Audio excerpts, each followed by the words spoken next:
మనం కొన్ని మాటలు ధ్యానం చేసుకొని ఉన్నాం.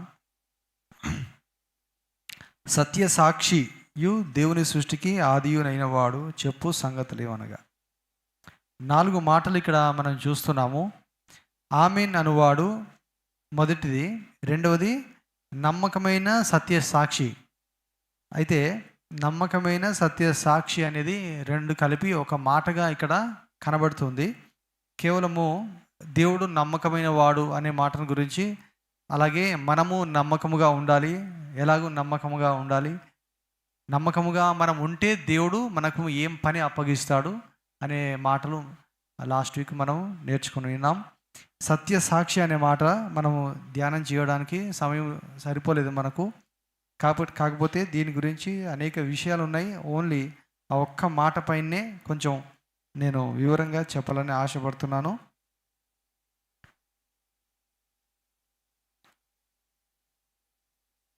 చాలా కన్ఫ్యూజన్ ఉండే అవకాశం ఉంటుంది. జనరల్గా ఏదైనా స్టోరీస్ లాగా ఎక్కువగా చెప్పి 1-2 మాటలు చెప్పేసి మరి ఆ విధముగా ఉండదు ఎక్కువగా. మరి నేను వివరించే పద్ధతి అనేక వాక్యములు ఒకదానితో ఒకటి కలిపి లింక్ చేయబడి ఉంటాయి. అప్పుడప్పుడు అవసరమైతే ఏదైనా స్టోరీనో ఏదైనా కథనో ఉపమానమో రేర్గా చెప్తూ ఉంటాను. అంటే ఆ యొక్క అంశాన్ని బట్టి అవసరమైతే దాన్ని బట్టి మరి అప్పుడప్పుడు చెప్తుంటాను. కాబట్టి మరి శ్రద్ధగా ఈ యొక్క మాటలు గ్రహించడానికి ప్రయత్నం చేయండి. మరి సరిగ్గా మీరు కాన్సన్ట్రేషన్ పెడితే అన్నీ కూడా అర్థమవుతాయి. మధ్యలో మైండ్ అటు ఇటు డిస్ట్రాక్ట్ అవుతే మరి ఒక్కోసారి అర్థం కావడం కష్టం ఉంటుంది. ఎందుకంటే ఈ యొక్క అంశంలో ఒకటే మాట మొదటి నుంచి చివరి దాకా ఒకే మాట చెప్తున్నట్టుగా అనిపిస్తుంది. కానీ దాంట్లో అనేక వేరు వేరు విషయాలు ఉంటాయి. చాలా శ్రద్ధగా గమనించాలి.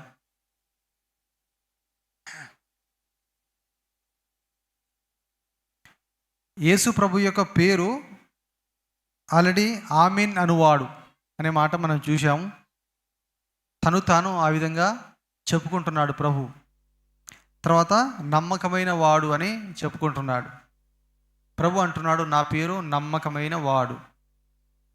మనం చెప్పగలమా ఎవరమైనా నేను నమ్మకమైన వ్యక్తిని అంటే నన్ను మీరు నమ్మవచ్చు అని మనం ఎవరైనా చెప్పగలుగుతామా? నేను మిమ్మల్ని నమ్మవచ్చా? సంఘస్థులారా, మిమ్మల్ని నేను నమ్మవచ్చా? మీకు ఏదైనా పని అప్పగించినప్పుడు అది నమ్మకంగా మీరు చేస్తే నేను మిమ్మల్ని నమ్మవచ్చు.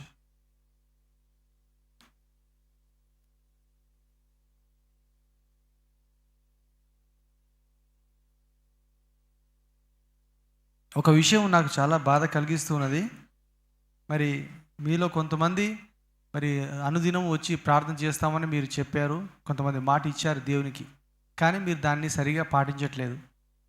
మరి ఇంకా కొంతమంది ఉన్నారు, మరి డ్యూటీ లేకుండా ఉన్నవారు, రాగలిగిన వారై ఉండి ప్రార్థన చేయగలిగిన వారై ఉండి కూడా మీరు రావడం లేదు.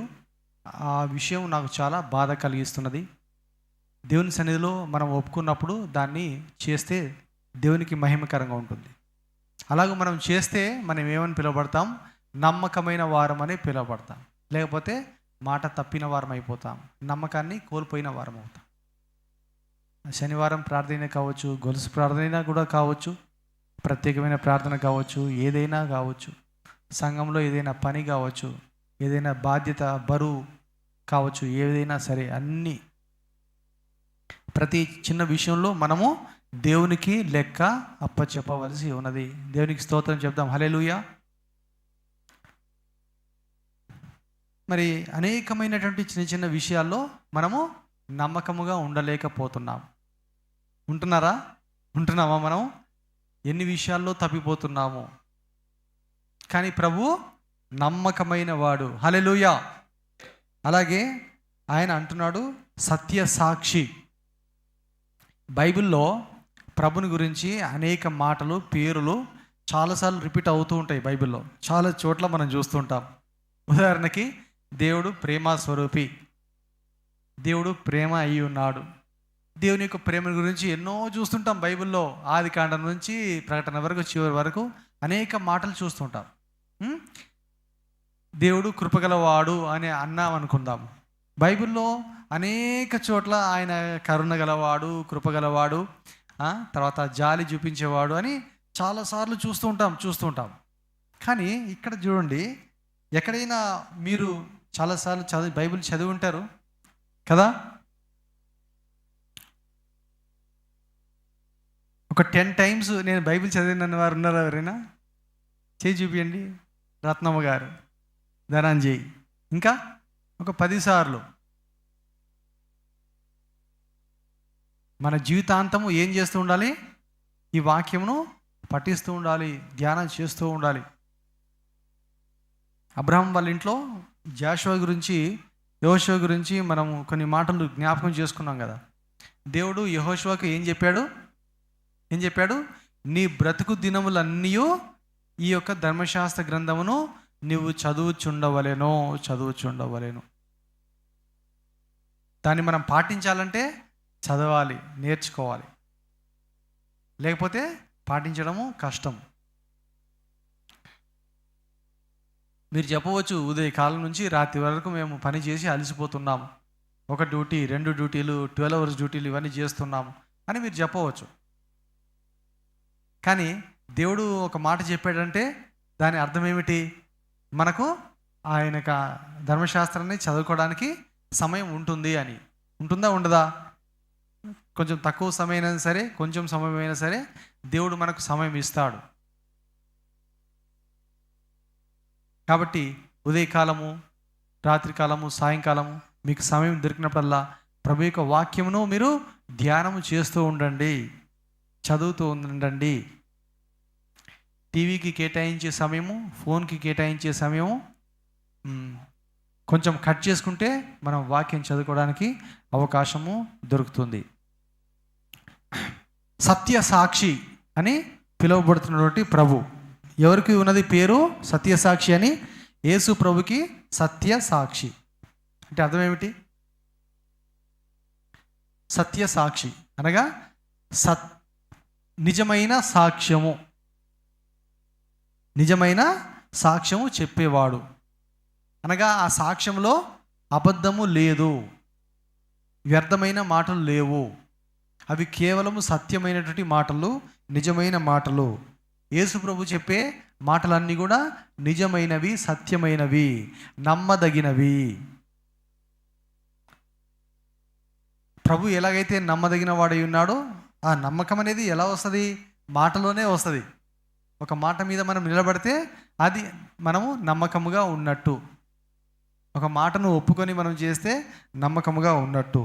సో ఈ రెండు కూడా ఒకదానికొకటి సంబంధం కలిగి ఉన్నట్టుగా చూస్తున్నాం. నమ్మకమైన సత్యసాక్షి, నమ్మకమైన వాడంటే ఆయన మాటలు నమ్మదగినవి.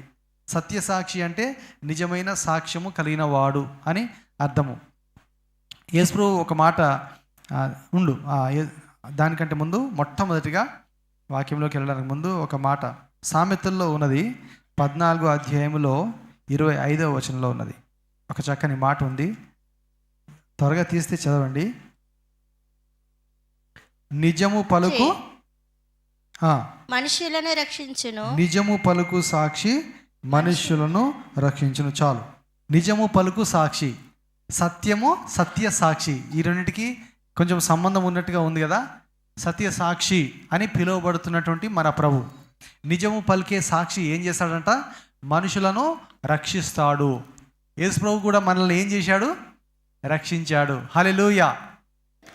ఆయన సాక్ష్యము సత్యము కాబట్టి, ఆయన మాట సత్యము కాబట్టి మనుషులందరినీ ఆయన రక్షించాడు. యేసు ప్రభు స్వయంగా పిలాతు ముందు నిలబడినప్పుడు, అన్యాయమైన తీర్పు ఆయన పొందుతున్నప్పుడు ఇంకొక మాట కూడా సేమ్ ఇలాంటి మాటనే. మొత్తం మన వాక్యం అంతా కూడా సత్యముకు సంబంధించి, సాక్ష్యముకు సంబంధించే ఈ యొక్క వాక్యం ఉంటుంది. చాలా శ్రద్ధగా గమనిద్దాం. యోహాను సువార్తలో 17వ అధ్యాయంలో ప్రభు అన్నాడు, 38వ వచనంలో పిలాతు యేసు ప్రభుని అడుగుతున్నాడు, తీర్పు తీరుస్తూ ఆయన ముందు నిలబడినప్పుడు, నీవు రాజువా అని ఆయన అడుగగా, యేసు నీవన్నట్టు నేను రాజునే.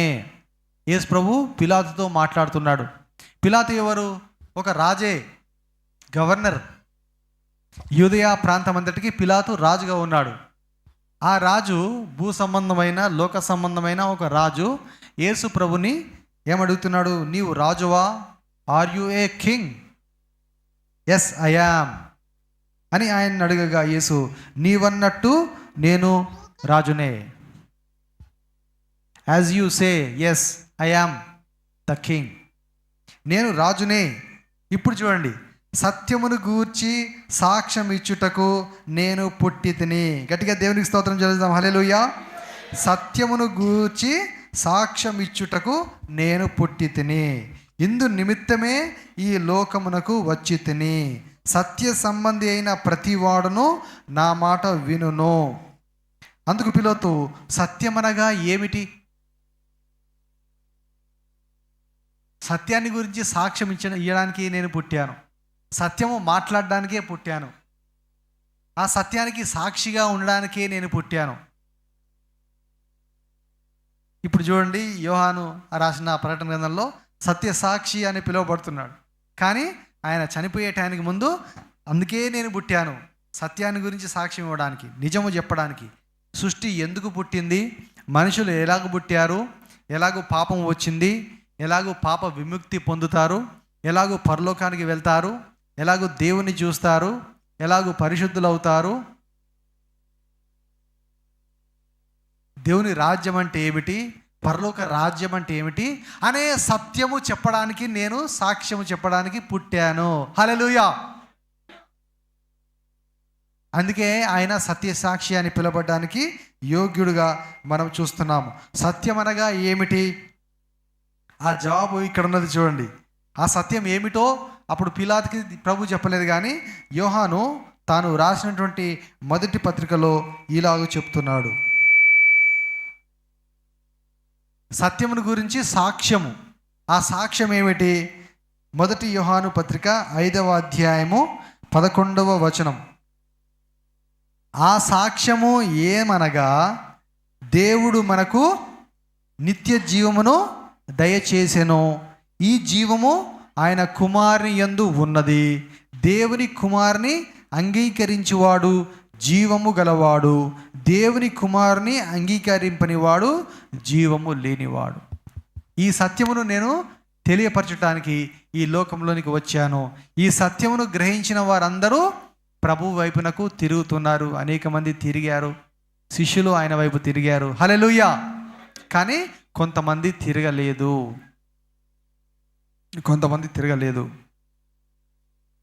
యేసుప్రభు ఏమో సత్య సాక్షి, నిజానికి సాక్షిగా ఉన్నాడు. నిజమునకు సాక్షిగా ఉన్నందుచేత ఆయన ఏం చేయబడ్డాడు? సత్య సాక్షి ఇంకో సాక్షి అయిపోయాడు. చెప్తారా ఏమిటో? సత్య సాక్షి సత్యము చెప్పినందుకు ఇంకో సాక్షి అయిపోయాడు. ఏం సాక్షి అయ్యాడో చెప్తారా? హతసాక్షి. Very good. హతసాక్షి అయిపోయాడు. సత్యమునకు సాక్షులుగా నిలబడేవారు హతసాక్షులుగా మారే అవకాశం ఉంటుంది.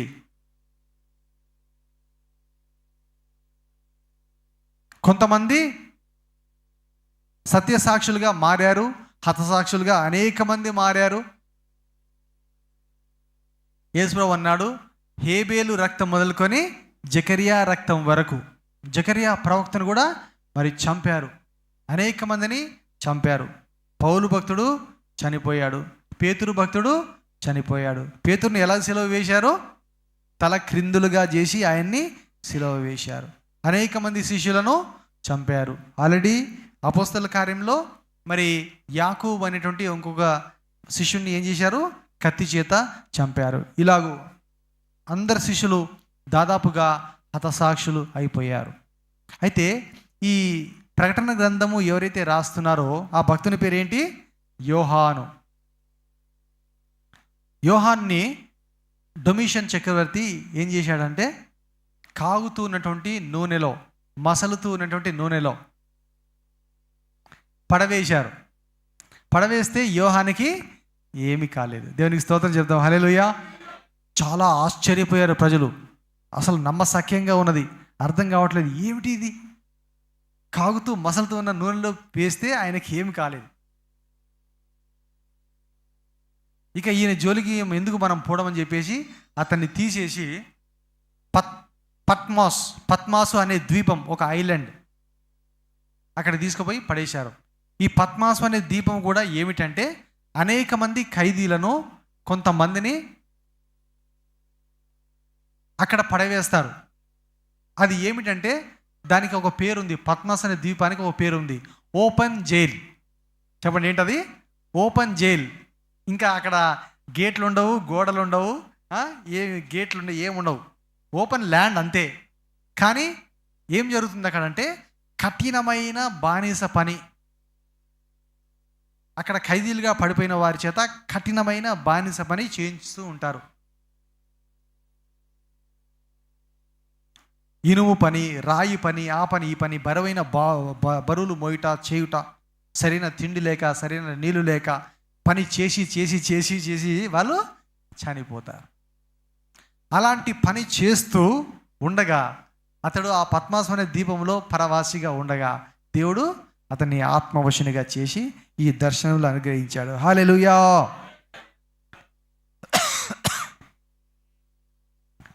కానీ చరిత్ర ఏమని చెప్తుందంటే అక్కడితో ఆయన చనిపోలేదు. మరలా ఆ ద్వీపంలోంచి బయటపడి మరలా ఎఫెసు పట్టణానికి వచ్చి ఎఫెసులో ఉన్నటువంటి సంఘానికి అతడు కాపరిగా ఇంకా కొంతకాలం ఉన్నాడు అనే మాట.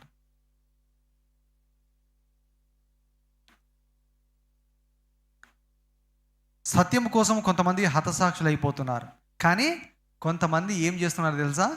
బ్రతకడానికి కోసము, చావు తప్పించుకోవడానికి అబద్ధ సాక్షులుగా మారతారు. డబ్బు కోసము అబద్ధ సాక్షులుగా మారతారు. ధనము కోసము, ఆస్తుల కోసము, భూ సంబంధమైనటువంటి వాటిని అనుభవించుట కోసము, సత్యము కోసము నిలబడరు, అబద్ధమునకు సాక్షులవుతారు. ఈ సత్యము గురించిన సాక్ష్యం అనే మాటలోకి వెళ్ళడానికి ముందు ఇవి అబద్ధానికి సంబంధించిన మాటలు కొన్నే ఉన్నాయి కాబట్టి ముందు 1-2 మాటలు దాని గురించి చెప్దాం అనుకుంటున్నారు. ప్రభు ఏం చెప్పాడు మనకు ఇచ్చినటువంటి ఆజ్ఞలలో? నిర్గమకాండము 20వ అధ్యాయంలో ఏమున్నది? 16వ వచనంలో మీరు అబద్ధ సాక్ష్యము పలుకకూడదు చెప్పాడా లేదా? మరలా ఆ మాట ద్వితీయోపదేశ కాండంలో కూడా మనకు రాయబడి ఉన్నది. 5:20 వచనం చదవండి. నిర్గమకాండం 20:16.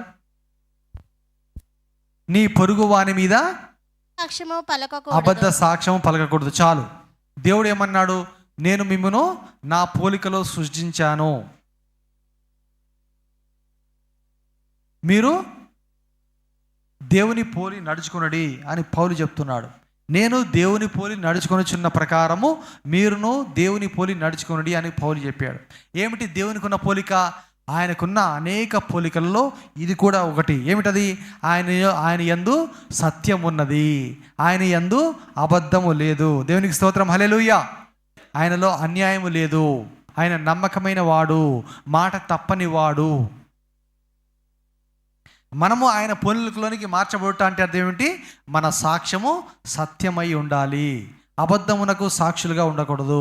మన పొరుగు వారి మీద అబద్ధ సాక్ష్యము పలుకకూడదు అని ప్రభు చెప్తున్నాడు. ఇందాక ఉదయకాలం కూడా ఆ రాజుల గ్రంథంలో ఆ యెజబెల్ చేసిన పని మనం గుర్తు చేసుకున్నాం కదా. ఏమిటది? 2 వ్యక్తులను సాక్ష్యం చెప్పడానికి పెట్టింది.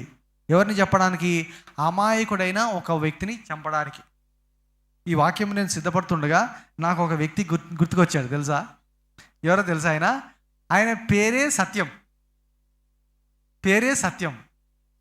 ఒక అమాయకుడైన వ్యక్తి, ఒక యవనస్తుడు.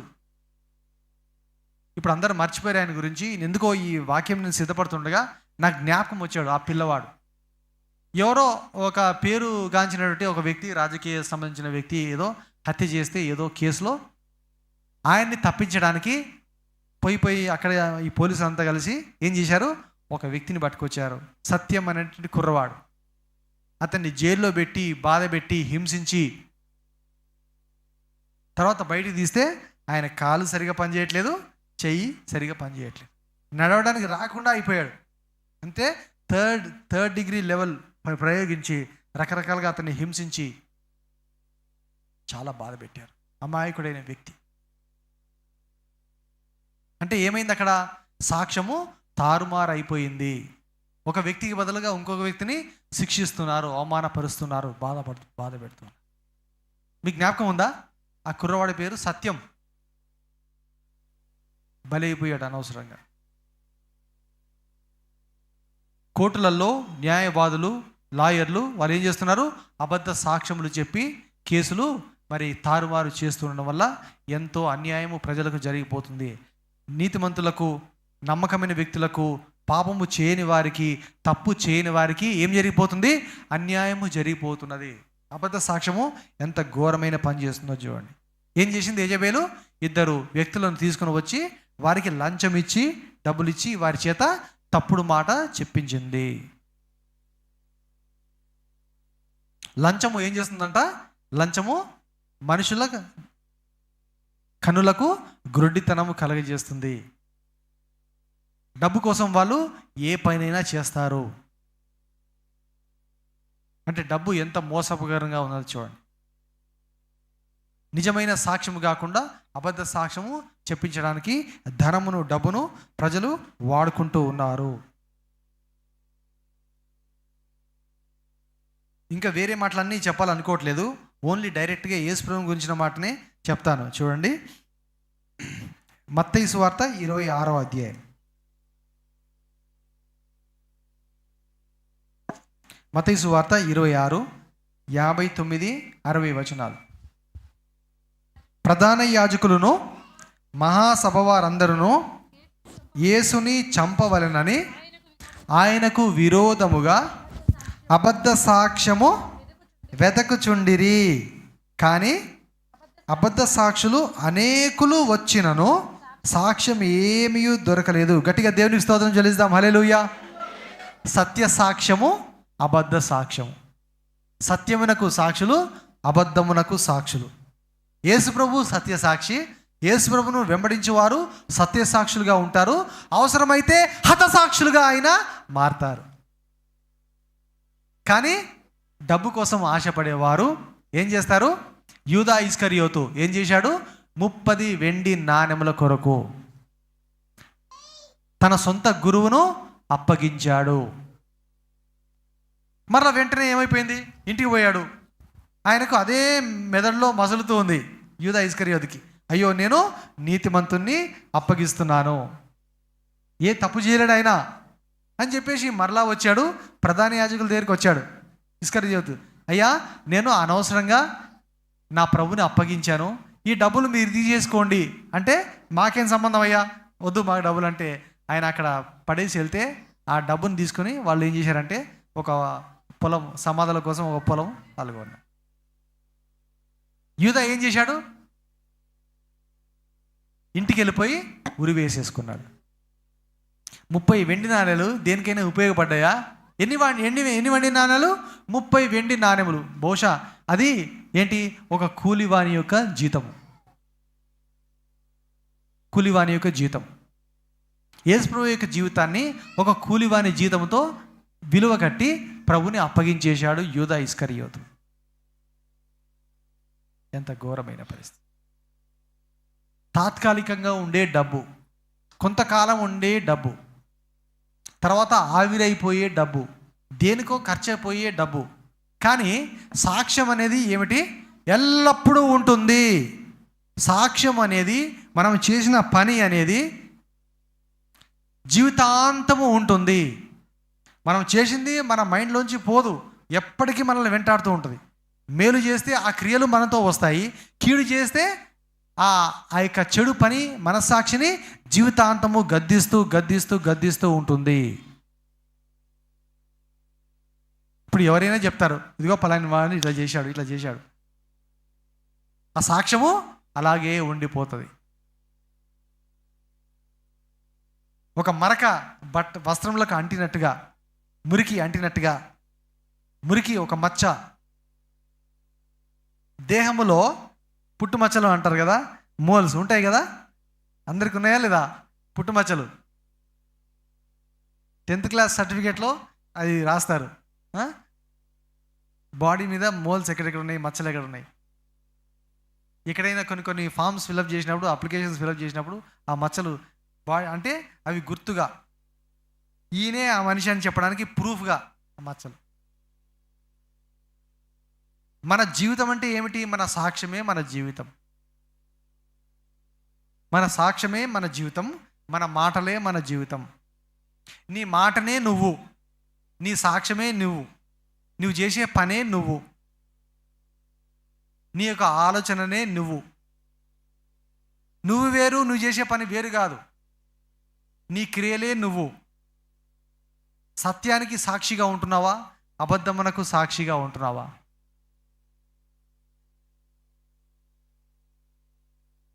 యేసుప్రభుని అబద్ధ సాక్షులు అనేక మంది వచ్చారంట. ఒకరు కాదు, ఇద్దరు కాదు. ఎంతమందిని పిలిచారో, ఎంతమందికి డబ్బులు ఇచ్చారో మనకు తెలియదు ప్రభు మీద చెప్పడానికి. సరే, ఏమైందంట? ఆయనకు విరోధముగా అబద్ధ సాక్ష్యము వెతకచూ ఉండిరి. అని ఏం చెప్తాం? అబద్ధముగా ఏం చెప్తాం యేసుప్రభు మీద అని వెతుకుతున్నారంట, ట్రై చేస్తున్నారంట. ఏం చెప్పాలి? ఆపోజిట్గా ఏం చెప్పాలి? వ్యతిరేకంగా ఏం చెప్పాలి? నెగిటివ్గా ఏం చెప్పాలి? ఎవరి గురించి? యేసుప్రభు గురించి. మనుషుల గురించి అంటే చెప్పడానికి ఏదో దొరుకుతుంది నెగిటివ్గా. యేసుప్రభు మీద, సృష్టికర్త మీద, రక్షకుని మీద నెగిటివ్గా, ఆపోజిట్గా చెప్పడానికి ఏం దొరుకుతుంది? చివరికి వస్తే ఏమన్నారు? ఈయన దేవుణ్ణి దూషించాడు, ఈయన రాజుకు వ్యతిరేకంగా తానే రాజుని అంటున్నాడు అనే నేరం మోపించి పిలాతు చేత ఒప్పించి అతన్ని చంపించినట్టుగా చూస్తున్నాం. పిలాతుకు ఏదైనా నేరం దొరికిందని కాదు, ఏదైనా తప్పు పిలాతుకు దొరికిందని కాదు. పిలాతుకి ఏ తప్పు దొరకలేదు. దేవునికి స్తోత్రం చేద్దాం, హల్లెలూయా. అందుకే ప్రజలు ఒత్తిడి చేస్తున్నారని, ప్రజల కోసం, ప్రజల యొక్క సంతోషం కోసం పిలాతు ఏం చేశాడంటే తన చేతులను కడుక్కున్నాడు. నేనైతే నిర్దోషిని, ఈ పాపంలో నాకు పాలు పంపులు లేవు అంటే ప్రజలు ఏమన్నారు? ఆయన పాపము మా మీదను మా పిల్లల మీదను ఉండునుగాక. ఎంత భయంకరం అండి! వాళ్ళు చేసిన పాపము వాళ్ళు అనుభవిస్తారంట. వాళ్ళు తమ నోటి చేత తమ పిల్లలకు కూడా శాపము ప్రకటించుకుంటున్నారు. ఇందాకే మనం చదివిన ఉదయకాలము ఆహాబు గురించి చదివాం. మీకు ఎంతమంది జ్ఞాపకం ఉందో నాకు తెలియదు. ఆహాబు గురించి చదివినప్పుడు ఆహాబు తను తాను అమ్ముకున్నాడు చెడు పనులు చేయడానికి. ఆహాబు వంటి రాజు ఎవడు కూడా లేడు ఇశ్రాయేలు ప్రజల్లో అని మనం చదివాం కదా. కానీ ఏం జరిగిందో తెలుసా? ఆహాబును దేవుడు శిక్షించలేదు. ఆహాబుని దేవుడు శిక్షించలేదు. ఎందుకు? ఆయన ఆ చివరిలో ఆహాబు పశ్చాత్తాపడ్డాడంట, కన్నీరు విడిచాడంట, తన్ను తాను తగ్గించుకున్నాడంట. అప్పుడు దేవుడు ఏమన్నాడంటే, నేను ఆహాబు తను తాను తగ్గించుకుంటా నేను చూస్తున్నాను కాబట్టి నేను విధించబోవు శిక్ష ఆహాబు కాలంలో కాకుండా తన కుమారుల కాలంలో తమ కుమారులకు నేను శిక్ష విధిస్తానని అక్కడ చెప్పాడు. కానీ ఇక్కడ అబద్ధ సాక్ష్యము వెతుకుతున్న వారు యేసు ప్రభువుకి విరోధముగా ఏమంటున్నారు? ఆ పాపము, ఆ రక్తము మా మీదను మా పిల్లల మీదను ఉండునుగాక. కొన్నిసార్లు మనకు తెలియదు, ఈ కుటుంబంలో ఎందుకు ఇలాగ ఉన్నది, ఈ శాపం ఉన్నది, ఈ శిక్ష ఉన్నది, ఈ బాధ ఉన్నది, ఈ సమస్య ఉంది, ఈ శోధన ఉంది.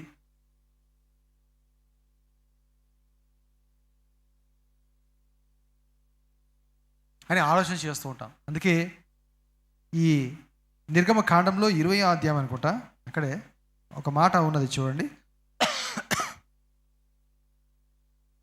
నిర్గమ కాండము 20వ అధ్యాయము 5వ వచనం. ఏలైనగా నీ దేవుడైన యెహోవానగు నేను రోషము గల దేవుడను, నన్ను ద్వేషించు వారి విషయంలో 3-4 తరముల వరకు తండ్రుల దోషమును కుమారుల మీదికి రప్పించుచు, నన్ను ప్రేమించి నా ఆజ్ఞలు గైకొను వారిని 1000 తరముల వరకు కరుణించు వాడునై ఉన్నాను. గట్టిగా దేవునికి స్తోత్రం చేద్దాం, హల్లెలూయా. ఎవరో మన అమ్మ నాన్నలు తాత అవ్వలు ముత్తాతలు వారు భక్తిపరులుగా జీవిస్తే, దేవుని పని చేస్తే, దేవుని సేవ చేస్తే వాళ్ళ తరము తరము తరము తరము తరము తరము దీవించబడతారంట. హల్లెలూయా. ఎన్ని తరాలు? 1000 తరాల దాకా దీవెన. అదే ఏదైనా పాపం చేస్తే 4-5 తరాల దాకా ఆ పాపం వారి పిల్లల మీదకి నేను రప్పిస్తానని దేవుడు ఇక్కడ నిర్గమకాండంలో చెప్తున్నాను. నేను ఎందుకు ఇలాగున్నాను అని నువ్వు అనుకుంటున్నావా? మీ తల్లిదండ్రులు ఏమైనా చేశారా? నా పిల్లలు ఎందుకు ఇలాగున్నారు అని ఆలోచన చేస్తున్నావా? నేనేమైనా చేశానా? దానికి విరుగుడు ఏమిటి? విరుగుడు ఏమిటి? ఆ పాపం ఎలాగపోతుంది? ఆ బలహీనత ఎలాగపోతుంది? ఆ వ్యాధి ఎలాగపోతుంది? దేవుడు పెట్టాడా? అది పోవాలంటే నీవు పాప క్షమాపణ పొందవలసిందే. మామూలుగా అయితే అలాగ వచ్చేసిందా? ఏ తప్పు లేకుండా పాపం లేకుండా వచ్చిందా? ఒక వైద్యంతో, ఒక ట్రీట్మెంట్తో అది నయమైపోతుంది. కానీ ఏదైనా తప్పు వలన, పాపం వలన మన పితరులు చేసింది కానీ, నీవు చేసింది కానీ, మన తరం వారికి, మన పిల్లలకు కానీ, మీ తరం వారికి, మీ కుటుంబీకులకు కానీ ఏదైనా బలహీనత శాపంలాగా వచ్చి ఉందా? అది ఏ ట్రీట్మెంట్ వల్ల, ఏ మెడిసిన్ వల్ల, ఏ డాక్టర్ వల్ల నయము కాదు. కేవలము మనము దేవునితో సమాధాన పడుట వలననే, పాపము ఒప్పుకొనుట వలననే, మన జీవితమును సరి చేసుకొనుట ద్వారానే ఆ యొక్క శాపము తీసివేసుకోగలుగుతాము. హల్లెలూయా. వేరే దారి. ఓకే, ఇక్కడ 2 వ్యక్తులు కనబడుతున్నారు. మనం చూద్దాము. సత్యముకు సాక్ష్యముగా నిలబడినటువంటి వ్యక్తులు. యేసుప్రభు తానే సత్యానికి సాక్షిగా ఉన్నాడు. ఇంకా 2 వ్యక్తులను ఇక్కడే మనం చూస్తున్నాము. మొదటిగా యోహాను సువార్త 5వ అధ్యాయం 33వ వచనం. ఇక్కడ ఒక వ్యక్తి మనకు కనబడుతున్నాడు. ఆయన బాప్తిస్మం ఇచ్చు యోహాను. మీరు యోహాను నద్దకు కొందరిని పంపితిని, అతడు సత్యమునకు సాక్ష్యం ఇచ్చాను. చాలు. మీరు యోహాను నద్దకు కొందరిని పంపితిరి, అతడు సత్యమునకు సాక్ష్యం ఇచ్చాను. గట్టిగా స్తోత్రం చేద్దాం. హల్లెలూయా. సత్య సాక్షి, సత్యమునకు సాక్ష్యం ఇచ్చేవారు. యేసుప్రభు అన్నాడు, నేను సత్యమును గూర్చి సాక్ష్యం ఇచ్చుటకు పుట్టితిని. పిలాతుతో చెప్పాడు. ఇక్కడ బాప్తిజం ఇచ్చే యోహాను సత్యమునకు సాక్ష్యం ఇచ్చాడు, యేసుప్రభుకి సాక్ష్యం ఇచ్చాడు. తర్వాత నేను మనుషుల వలన సాక్ష్యము అంగీకరింపను, కానీ మీరు రక్షింపబడవలనని ఈ మాట చెప్పుచున్నాను. అతడు మండుచు ప్రకాశించుచున్న దీపమైనట్టుండెను. అదే యోహాను గురించి, అనగా బాప్తిజం ఇచ్చే యోహాను. ఇక్కడ శిష్యుడైన యోహాను కాదు. ఆల్రెడీ 1వ అధ్యాయంలో 32 నుంచి 34 వరకు మరలా ఆయన సాక్ష్యం ఇస్తున్నాడు. ఇప్పుడు ఏం సాక్ష్యం ఇస్తున్నాడు యోహాను? ఆ సాక్ష్యం ఏంటి ఇక్కడ మనం చూస్తున్నాం. మరియు యోహాను సాక్ష్యం ఇచ్చుచు ఏమిస్తున్నాడు? అమ్మా ఏమిస్తున్నాడు? సాక్ష్యం ఇచ్చు, అనగా సత్యము చెప్పుచున్నాడు. ఏమని సాక్ష్యం ఇస్తున్నాడు? ఆత్మ పావురం వలె ఆకాశం నుండి దిగవచ్చుట చూచితిని, ఆత్మ ఆయన మీద నిలిచెను, నేను ఆయనను ఎరుగనైతిని గాని నీళ్ళలో బాప్తిసం ఇచ్చుటకు నన్ను పంపినవాడు నీవెవని మీద ఆత్మ దిగివచ్చి నిలుచుట చూతువో ఆయనే పరిశుద్ధాత్మలో బాప్తిసం ఇచ్చువాడని నాతో చెప్పెను. ఈయనే దేవుని కుమారుడని నేను తెలుసుకొని సాక్ష్యం ఇచ్చి. చాలు. హల్లెలూయా. ఈయన దేవుని కుమారుడని తెలుసుకొని నేను సాక్ష్యం ఇచ్చి తిని. ఆయన ఇచ్చే ఇంకో సాక్ష్యం ఏమిటి తెలుసా? 29వ వచనం. మర్నాడు యోహాను యేసు తన ఎదుకు రాగా చూచి, ఇదిగో లోక పాపమును మోసికొని పోవు దేవుని గొర్రె పిల్ల. ఇది సత్యముని గురించి యోహాను ఇచ్చిన సాక్ష్యం. యోహాను, ఎవరవయ్యా నీవు? మెస్సయ్యవా? నువ్వు క్రీస్తువా? కాదు కాదు, నేను మెస్సయ్యని కాదు, నేను క్రీస్తుని కాదు, నేను ప్రభుని కాదు, నేను ఆ ప్రభు యొక్క పాదములు కడగడానికి కూడా యోగ్యుని కాదు, ఆయన చెప్పులు వారిని విప్పడానికి కూడా నేను యోగ్యుని కాదు. నా వెనుక వస్తున్నాడు ఆయన నాకంటే మొదటివాడే, కానీ నాకంటే ప్రథముడే, నాకంటే గొప్పవాడు. ఆయన గురించి చెప్పడానికి, ఆయనకు మార్గం సరళం చేయడానికి నేను ముందు వచ్చాను. హల్లెలూయా. ఆ యోహాను భక్తుడు సత్యముని గురించి సాక్ష్యం ఇచ్చాడు. అలాగే ఇప్పుడు మనం ఏ భక్తుడైతే ఈ ప్రకటన గ్రంథం రాశాడో ఆ భక్తుని గురించి చూద్దాం. ఆయన పేరు యోహానే. బాప్తిజం ఇచ్చే యోహాను యొక్క సాక్ష్యం చూశాము. ఈ 5 గ్రంథములు, యోహాను సువార్త, 3 పత్రికలు మరలా ప్రకటన గ్రంథం రాసిన యోహాను భక్తుడు, యేసు ప్రభువుకి శిష్యుడు. ఆయన యొక్క సాక్ష్యం చూడండి. 21వ అధ్యాయము యోహాను సువార్త 24వ వచనం. యోహాను సువార్త 21:24. ఈ సంగతులను గురించి ఒక్క నిమిషం ఆగండి. ఏ సంగతుల గురించి? ఏ సంగతులు? 1వ అధ్యాయం నుంచి ఈ 21వ అధ్యాయం వరకు యేసు ప్రభు గురించి అనేక విషయాలు ఏమైతే యోహాను భక్తుడు చూశాడో, యేసు ప్రభు నువ్వు చెప్పినటువంటి మాటలు ఏమైతే ఉన్నాయో అవన్నీ కూడా యోహాను విని రాశాడు కదా. సమరయ స్త్రీ గురించి, యేసు ప్రభు బోధించిన బోధ గురించి, యేసు ప్రభు చేసిన ప్రార్థన గురించి, యేసు ప్రభు తండ్రిని గురించి ఏమైతే చెప్పాడో ఆ మాటల గురించి, 5 రొట్టెలు 2 చేపల గురించి, ఇంకా ప్రభు చేసిన సూచక క్రియలు అద్భుతముల గురించి, అన్నిటి గురించి ఏమైతే రాశాడో ఆ సంగతులన్నీ, ఈ సంగతులను గురించి సాక్ష్యం ఇచ్చుచు ఇవి రాసిన శిష్యుడు ఇతడే, ఇతని సాక్ష్యము సత్యమని ఎరుగుదము. గట్టిగా స్తోత్రం చెబుదాం. హల్లెలూయా. యోహాను ఇచ్చిన సాక్ష్యం ఏమిటంట? సత్యము. సత్య సాక్షి అయ్యాడు యేసు ప్రభు. సత్య సాక్షి. నీవు సత్య సాక్షిగా ఉన్నావా? బాప్తిస్మం ఇచ్చి యోహాను సత్యసాక్షిగా ఉన్నాడు. ఈ పత్రిక రాసిన, ఈ సువార్త రాసిన యోహాను సత్యమునకు సాక్షిగా ఉన్నాడు. మనము సత్యమునకు సాక్షిగా ఉంటున్నామా?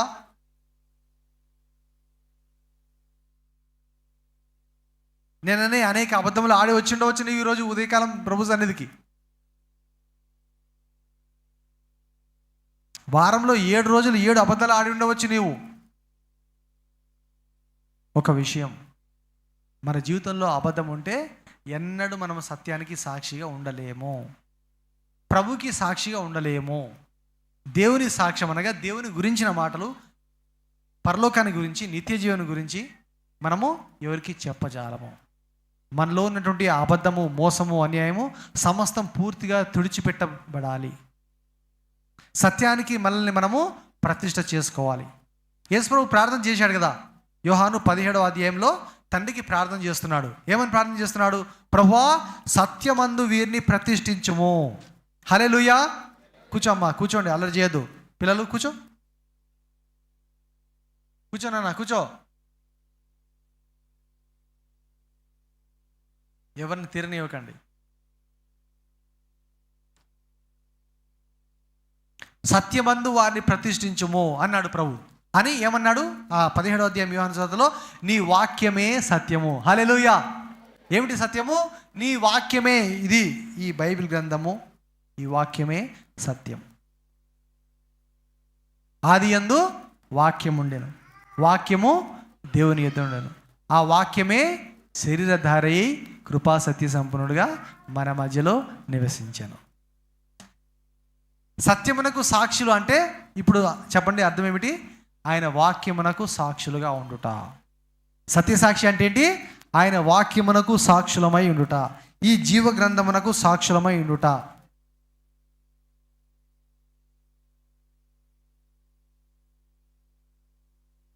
అయితే ఎవరైనా సరే ఏదైనా సాక్ష్యం ఇవ్వాలంటే ఎన్ని సాక్ష్యములు కావాలని ఉంది బైబిల్లో? మినిమం 2 or 3, 2 లేక 3 సాక్ష్యములు కావాలని దేవుడే చెప్పాడు. అయితే సత్యాన్ని గురించి మనం సాక్షి ఇవ్వడానికి, అనగా వాక్యమునకు సాక్షులుగా మనం నిలవడానికి, యేసు ప్రభు గురించి సాక్ష్యం ఇవ్వడానికి అనేక సాక్ష్యములు, 4-5 సాక్ష్యములు బైబిల్లో ఉన్నాయి. ఆ సాక్ష్యముల గురించి మనం చూద్దాం. కాకపోతే మొదటిగా ఆ మూల వాక్యం ఏంటో మనం చదువుకుందాం. ద్వితీయోపదేశ కాండము 19వ అధ్యాయం. అక్కడ మొట్టమొదట చెప్పబడింది, 17:5లో కూడా చెప్పబడింది, తర్వాత 19:15లోనూ చెప్పబడింది. 19వ అధ్యాయము 17వ వచనం. ఒకడు చేయు సమస్త పాపములలో, ఇది చదవండి, 19:15 చదవండి. చదవండి. ఒకడు చేయు సమస్త పాపములలో ఏ అపరాధమును గూర్చియే గాని, ఏ పాపమును గూర్చియే గాని ఒక సాక్షి యొక్క సాక్ష్యమును అంగీకరింపకూడదు. ఒక సాక్షి యొక్క సాక్ష్యమును అంగీకరింపకూడదు. 2 సాక్షుల మాట మీదనైనను, 3 సాక్షుల మాట మీదనైనను ప్రతి సంగతి స్థిరపరచబడును. గట్టిగా దేవుని స్తోత్రం చెప్తాం. హల్లెలూయా. ఒక్కరు చెప్పుకుంటే సరిపోదు అని ఏదైనా సంగతి, ఏదైనా ఒక విషయం 2-3 సాక్ష్యములు కావాలి. ఈ బైబిల్ అంతా కూడా ఏదైనా ఒక విషయం గురించి 2 సార్లు కానీ 3 సార్లు కానీ చెప్పబడింది, ఇంకా అనేక సార్లు కూడా చెప్పబడింది. అయితే యేసుప్రభు అంటున్నాడు యోహాను సువార్తలో మనం చూసినప్పుడు, ఇందాక ఆ బాప్తిసం ఇచ్చే యోహాను గురించి మనం చదివినప్పుడు యేసుప్రభు అన్నాడు, మరి నేను ఒక్కడే సాక్ష్యం ఇవ్వట్లేదు, నా తండ్రి కూడా నాతో ఉండి సాక్ష్యం ఇస్తున్నాడు అని ప్రభు వివరిస్తున్నాడు. ఆ మాటలు మరలా చదువుదాము. యోహాను సువార్త 5వ అధ్యాయము 31వ వచనం. నన్ను గూర్చి నేను సాక్ష్యము చెప్పుకొనిన ఎడల నా సాక్ష్యము సత్యము కాదు. యేసు మరి ద్వితీయోపదేశ ఖండంలో చెప్పాడు కదా, ఒక్క సాక్షి యొక్క సాక్ష్యమును అంగీకరింపకూడదు. 2-3 పిల్లలు మాట్లాడుతున్నారు. ఒక్క సాక్షి యొక్క సాక్ష్యము అంగీకరింపకూడదు, 2-3 సాక్షులు కావాలి. సరే, యేసు ప్రభు కూడా ఏమన్నాడు, నన్ను గూర్చి నేను సాక్ష్యం చెప్పుకున్న ఎడల నా సాక్ష్యము సత్యము కాదు, నన్ను గూర్చి సాక్ష్యం ఇచ్చు వేరొకడు కలడు, ఆయన నన్ను గూర్చి ఇచ్చు సాక్ష్యము సత్యమని ఎరుగుదము. తండ్రిని గురించి చెప్తూ యోహాను ఈ మాటలు చెప్తూ ఉన్నాడు. ఇంకా యేసుప్రభు గురించి ఎవరెవరు సాక్ష్యం ఇస్తున్నారో, యేసుప్రభు యొక్క సాక్ష్యానికి, యేసుప్రభు యొక్క మాటలకు, యేసుప్రభు యొక్క జీవితానికి ఎంత బలము సమకూర్చబడుతుందో కొన్ని మాటలు నేను వివరిస్తాను. చూడండి. మొదటిగా ఇదే 5వ అధ్యాయంలో యోహాను సువార్త 36వ వచనం చూద్దాం. అయితే యెహోవా సాక్ష్యము కంటే నాకు ఎక్కువైన సాక్ష్యము కలదు. అదేమనినా, నేను నెరవేర్చుటకై తండ్రి ఏ క్రియలను నాకిచ్చి ఉన్నాడో నేను చేయుచున్న ఆ క్రియలే తండ్రి నన్ను పంపి ఉన్నాడని నన్ను గూర్చి సాక్ష్యం ఇచ్చుచున్నవి. చాలు. యేసుప్రభు ఏమంటున్నాడు, నా క్రియలు నన్ను గూర్చి సాక్ష్యం ఇచ్చుచున్నవి. మొదటి విషయము ప్రభు యొక్క క్రియలు. రెండవదిగా మన తండ్రి అయిన దేవుడు, తండ్రియే కుమారుని గురించి, యేసుని గురించి తండ్రి సాక్ష్యం ఇస్తున్నాడు అనే మాట మనం చూస్తాము. ఒకసారి 1 యోహాను చూడండి, పత్రిక 1 యోహాను పత్రిక 5:9. మనము మనుషుల సాక్ష్యం అంగీకరించుచున్నాము కదా, దేవుని సాక్ష్యము మరీ బలమైనది. దేవుని సాక్ష్యము ఆయన తన కుమారుని గురించి ఇచ్చినదే. దేవుని సాక్ష్యము ఎవరి గురించి ఉంది? ఆయన తన కుమారుని గురించి చెప్పిన సాక్ష్యమే. తండ్రి అయిన దేవుడు తన కుమారుని గురించి సాక్ష్యం చెప్తున్నాడంట, అది నిజమైనది. తండ్రి యొక్క సాక్ష్యము, తర్వాత రెండవదిగా యేసుప్రభు యొక్క క్రియలు మనకు సాక్ష్యం ఇచ్చుట. మూడవదిగా యోహాను సువార్త 5:39వ వచనం. యోహాను 5:39 ఏమిటది? లేఖనములు, పరిశుద్ధ గ్రంథము ప్రభుని గురించి సాక్ష్యం ఇచ్చుట. లేఖనముల యందు మీకు నిత్య జీవము కలదని తలంచుచు వాటిని పరిశోధించుచున్నారు, అవే నన్ను గూర్చి సాక్ష్యం ఇచ్చుచున్నవి. గట్టిగా దేవునికి స్తోత్రం చెల్లిస్తాం. హల్లెలూయా. యేసు ప్రభువుని గురించి సాక్ష్యం ఇచ్చేవారు 2 కాదు, 3 కాదు, అంతకంటే ఎక్కువగా మనకు లేఖనమందు కనబడుతున్నారు. ఒకటి, తండ్రి తన కుమారుని గురించి సాక్ష్యం ఇస్తున్నాడు. రెండవదిగా యేసు ప్రభు యొక్క క్రియలే ఆయన గురించి సాక్ష్యం ఇస్తున్నాయి. మూడవదిగా ఈ పరిశుద్ధ లేఖనములు, ఈ గ్రంథము, జీవ గ్రంథము, దేవుని యొక్క మాటలు మరి ప్రభుని గురించి మనకు సాక్ష్యము ఇచ్చుచూ ఉన్నవి. నాలుగవదిగా ప్రభుని గురించి సాక్ష్యం ఇచ్చేది ఎవరంటే పరిశుద్ధాత్మ దేవుడు. ఇదే యోహాను సువార్త 15వ అధ్యాయం చూడండి, 26వ వచనం. యోహాను 15:26. తండ్రి యొద్ద నుండి మీ యొద్దకు నేను పంపబోవు ఆదరణకర్త, అనగా తండ్రి యొద్ద నుండి బయలుదేరు సత్య స్వరూపి అయిన ఆత్మ వచ్చినప్పుడు ఆయన నన్ను గూర్చి సాక్ష్యం ఇచ్చును. హల్లెలూయా. ప్రభు అన్నాడు, నేను వెళ్ళకపోతే ఆదరణకర్త మీ దగ్గరికి రాడు, నేను వెళ్ళిన తర్వాత పరిశుద్ధాత్మను మీ యొద్దకు పంపిస్తాను, ఆదరణకర్తను మీ యొద్దకు పంపిస్తాను, అతడు నన్ను గూర్చి మీకు సాక్ష్యం ఇస్తాడు. నేను మీకు ఏమైతే బోధించానో చెప్పానో వాటన్నిటిని మరలా పరిశుద్ధాత్మ దేవుడు మీకు జ్ఞాపకం చేస్తాడు అన్నాడు. హల్లెలూయా. పరిశుద్ధాత్మ దేవుడు వచ్చిన తర్వాత యేసు ప్రభు ఏం చెప్పాడో అవే మనకు చెప్తున్నాడు. కొత్త విషయాలు ఏమైనా చెప్తాడా పరిశుద్ధాత్మ దేవుడు? ఈ బైబిల్కి వ్యతిరేకంగా పరిశుద్ధాత్మ దేవుడు ఏ విషయం మనకు చెప్పడు. బైబిల్లో రాయబడిన వాటినే మనకు పరిశుద్ధాత్మ దేవుడు జ్ఞాపకం చేస్తున్నాడు. మరి అయితే దుర్బోధలు ఎక్కడి నుంచి వస్తున్నాయి? తప్పుడు బోధలు ఎక్కడి నుంచి వస్తున్నాయి? కల్స్ ఎక్కడి నుంచి వస్తున్నాయి? ఆడొద్దు లుదియా, రోజుకి చాలా గంటలు ఆడుతున్నావు, ఇంకా మళ్ళీ చర్చిలో కూర్చొని ఏమిటిది? ఏం చెప్తున్నా మీకు? వాక్యం శ్రద్ధగా వినాలని చెప్తున్నా. పిల్లలు ఆడుకునేది ఆడుకుంటారు. మీరు వాక్యం మీద మైండ్ పెట్టరు. చాలామంది వాక్యం మీద ఇంట్రెస్ట్ ఉంటుంది చాలామందికి. వెళ్ళామా చర్చికి, కూర్చున్నామా లేదా, నిద్రపోయే వాళ్ళు పోతారు, ఫోన్ చూసే వాళ్ళు చూస్తారు. సత్యము కోసము దాహము, దప్పిక, తృష్ణ మనకు ఉంటే మనం నేర్చుకుంటాం. ఏమిటి ఈ వాక్యంలో ఉండే మర్మం? అనుదినము ఈ వాక్యము, ప్రభు యొక్క మాటలు కొత్తగా మనకు కనబడుతుంటాయి. క్రొవ్వు మెదడు దొరికినట్లుగా నీ వాక్యము నాకు దొరుకుతున్నది దావీదు అంటాడు. ఎవరు సాక్ష్యం ఇస్తారంట? పరిశుద్ధాత్మ దేవుడు సాక్ష్యం ఇస్తున్నాడు. యేసుప్రభు గురించే పరిశుద్ధాత్మ దేవుడు చెప్తున్నాడు. తండ్రి కూడా యేసుప్రభు గురించే చెప్తున్నాడు. ఈ లేఖనాలన్నీ కూడా యేసుప్రభు గురించే సాక్ష్యం ఇస్తున్నాయి. నీ వాక్యమే సత్యము.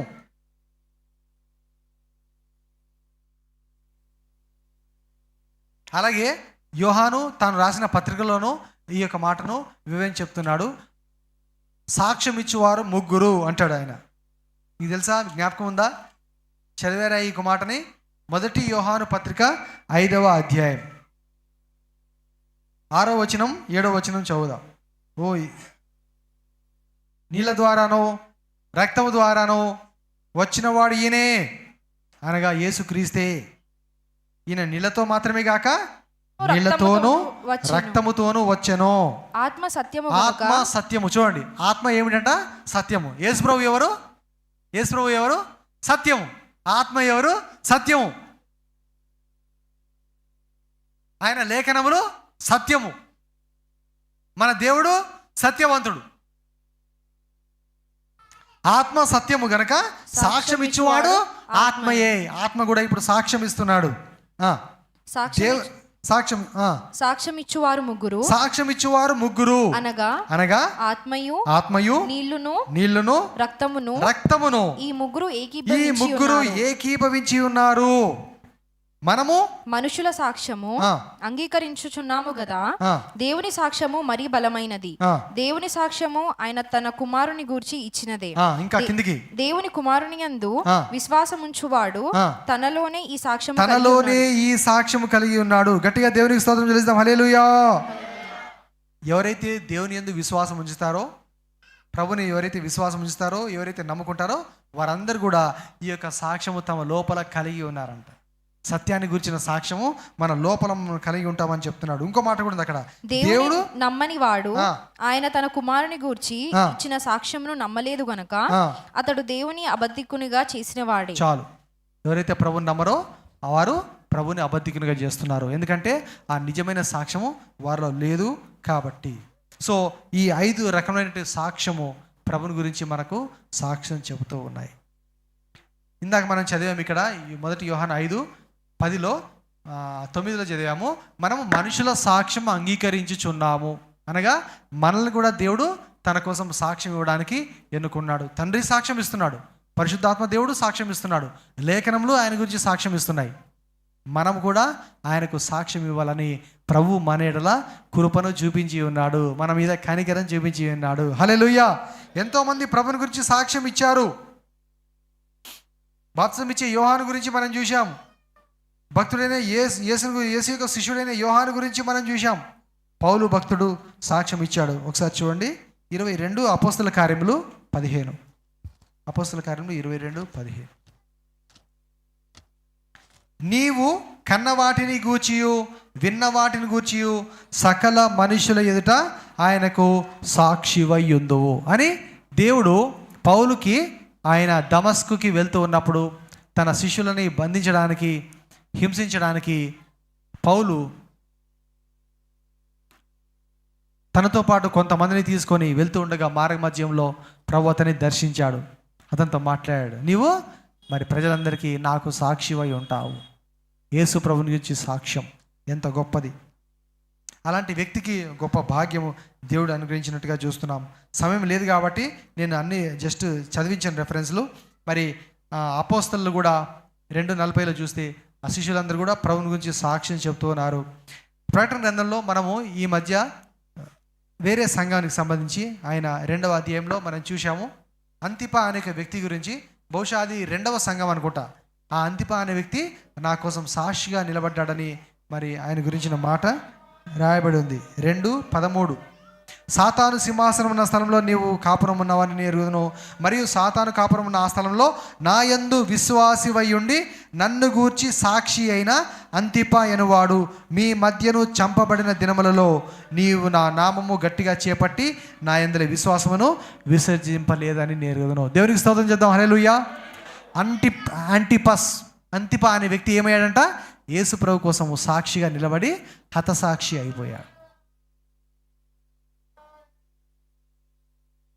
రాబోయే దినములలో ఆ 7 ఏళ్ల శ్రమల కాలంలో ఈరోజు మనవాళ్ళు ఆ పాట పాడారు. అదే ఆ రోజునే పాట పాడారు. ఆ రోజులలో దేవుడు 2 వ్యక్తుల్ని పంపించబోతున్నాడు, 2 ప్రవక్తల్ని పంపించబోతున్నాడు. వారు ప్రజలందరికీ సువార్త చేస్తాడు. ప్రత్యేకంగా ఇశ్రాయేల్ ప్రజలందరికీ సువార్త చేస్తూ ఉంటారు. ప్రభుని గురించి చెప్తారు. ఇక అంతం వచ్చేసింది, ఇంకా టైం లేదు, యేసు ప్రభు వచ్చేస్తున్నాడు అని వారిద్దరు కూడా ప్రకటన చేస్తూ ఉంటారు. వారిద్దరూ దీపస్తంభములు అని కూడా అన్నాడు. వారిని ఏమని పిలుస్తున్నాడు? నా 2 సాక్షులు అన్నాడు. నా 2 సాక్షులు. చూడండి, ప్రకటన 11:13.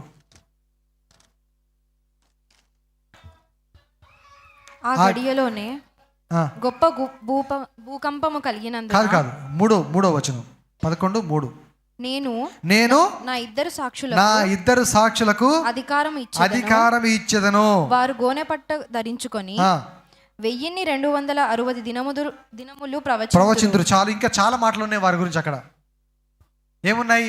వారు ఆకాశాన్ని మూసేస్తే మూసివేయబడుతుంది, వర్షం రమ్మంటే వస్తుంది, ఫలానా వ్యక్తులను చంపాలంటే చంపుతారు.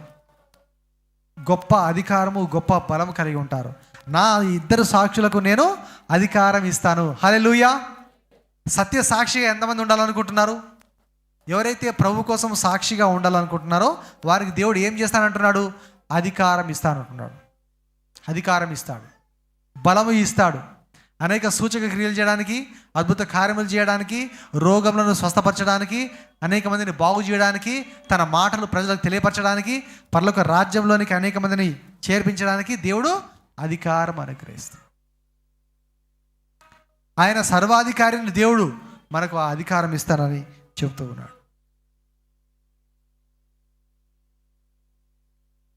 దేవుడు అన్నాడు, నేను మీకు కూడా అధికారం ఇస్తున్నాను, మీరు కూడా నాకు సాక్షులుగా ఉండండి. భూదిగంతముల వరకు మీరు నాకు సాక్షులుగా ఉండండి. అపోస్తల కార్యములు 1:8 చూడండి. అపోస్తల కార్యములు 1:8. యేసు ప్రభు పరలోకానికి వెళ్ళిపోయేటప్పుడు, మరణించి తిరిగి లేచి పరలోకానికి వెళ్తూ శిష్యులతో ఆయన ఏం చెప్పాడు? ఈ మాటలు చెప్పాడు. అయినను పరిశుద్ధాత్మ మీ మీదికి వచ్చినప్పుడు మీరు శక్తి నొందెదరు గనుక మీరు యెరూషలేములోను యూదయ సమరయ దేశముల యందంతటను భూదిగంతముల వరకు నాకు సాక్షులయ్యుందురు. గట్టిగా దేవునికి స్తోత్రం చేద్దాం. హల్లెలూయా. మీరందరూ నాకు సాక్షులయ్యుందురు. సత్యానికి సాక్షులై ఉంటారు. ఎప్పుడు? పైనుండి శక్తి కుమ్మరింపబడినప్పుడు, పరిశుద్ధాత్మ మీ మీదికి వచ్చినప్పుడు మీరందరూ నాకు సాక్షులై ఉంటారు. ఆ 2 సాక్షులకు దేవుడు ఎలాగైతే అధికారం ఇస్తున్నాడో మనకు కూడా ఆయన కోసం సాక్షిగా నిలబడినప్పుడు మనకు దేవుడు ఆ శక్తిని మన మీద కుమ్మరించినప్పుడు మనం ఆయన కోసం సాక్షులముగా మారుతాం.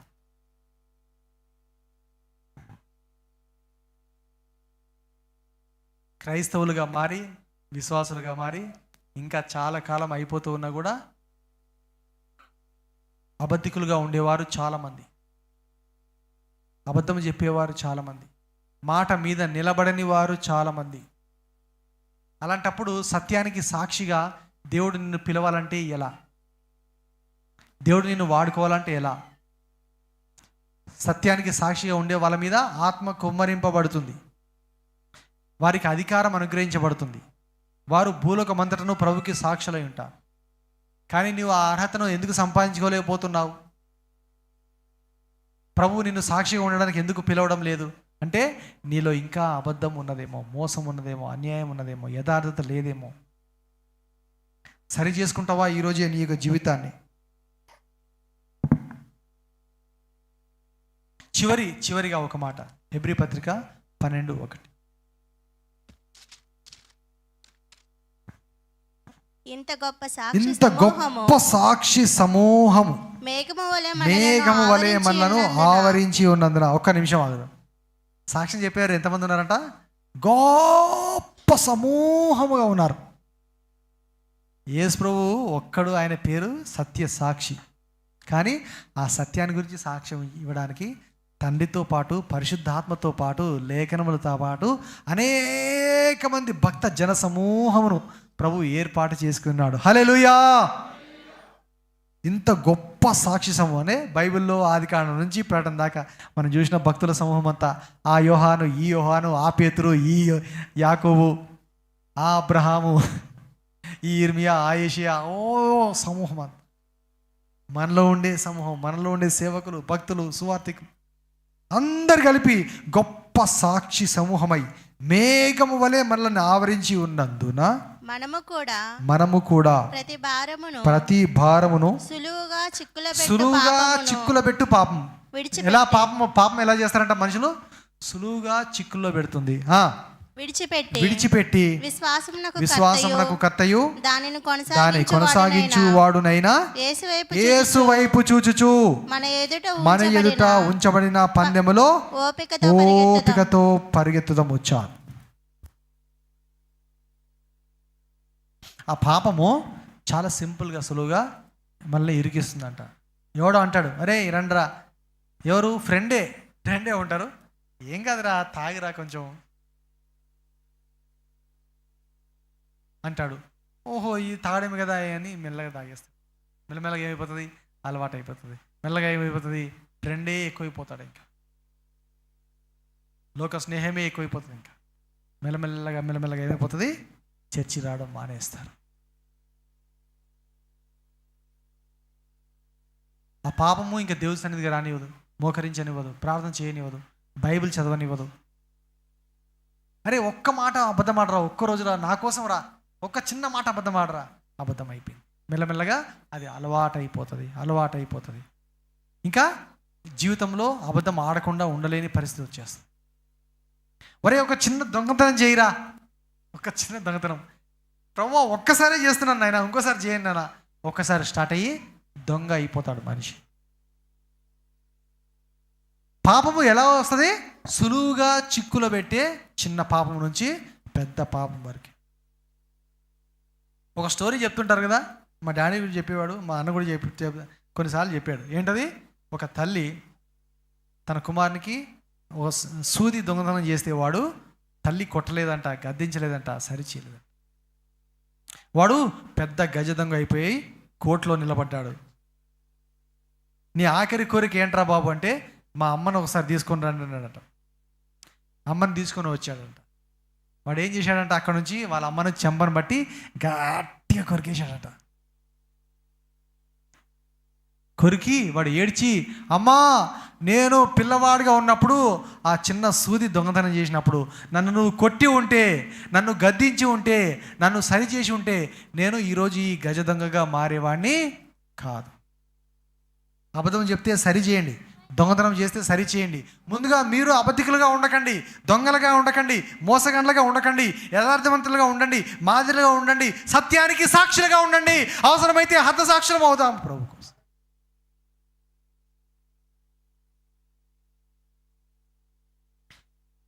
మీరు అనుభవించే శిక్ష మీ పిల్లలు అనుభవించకుండా చూడండి. మనం చేసే తప్పు మన పిల్లలు చేయకుండా చూడండి. అప్పుడు మన జీవితాలు మారుతాయి. అప్పుడు ప్రభు నిన్ను ఎన్నుకుంటాడు తన కోసం సాక్ష్యం చెప్పే బిడ్డగా. మోకరించండి, ప్రార్థన చేద్దాం. ఏదో 2-3 పాటలు పాడదాం అనుకున్నా కానీ మనకి దీనికే సరిపోయింది. సాక్ష్యం ఇచ్చేదా మన స్వామి యేసు దేవుడు అని 95వ పాట ఉంది. ఇది మోకరించండి అందరూ. సాక్ష్యమిచ్చేదా మన స్వామి యేసు దేవుడంచు, సాక్ష్యమిచ్చేదా సాక్ష్యమనగ గనిన వినిన సంగతులను తెలుపుటయే, సాక్ష్యమిచ్చు కొరకు నన్ను స్వామి రక్షించెనంచు, సాక్ష్యమిచ్చేదా మన స్వామి యేసు దేవుడని, సాక్ష్యమిచ్చేదా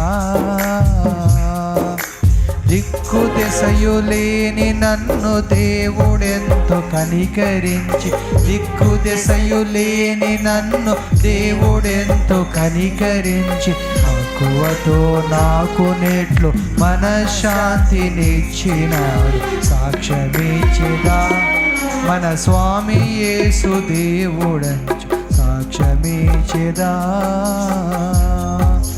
పల్లెటూర్ల జనుల రక్షణ భారమున పైని గలదు, పల్లెటూర్ల జనుల రక్షణ భారమున పైని గలదు, పిల్లలకును పెద్దలకును ప్రేమతో నా స్వానుభవం, సాక్ష్యమిచ్చేదా మన స్వామి యేసు దేవుడంచు, సాక్ష్యమిచ్చేదా.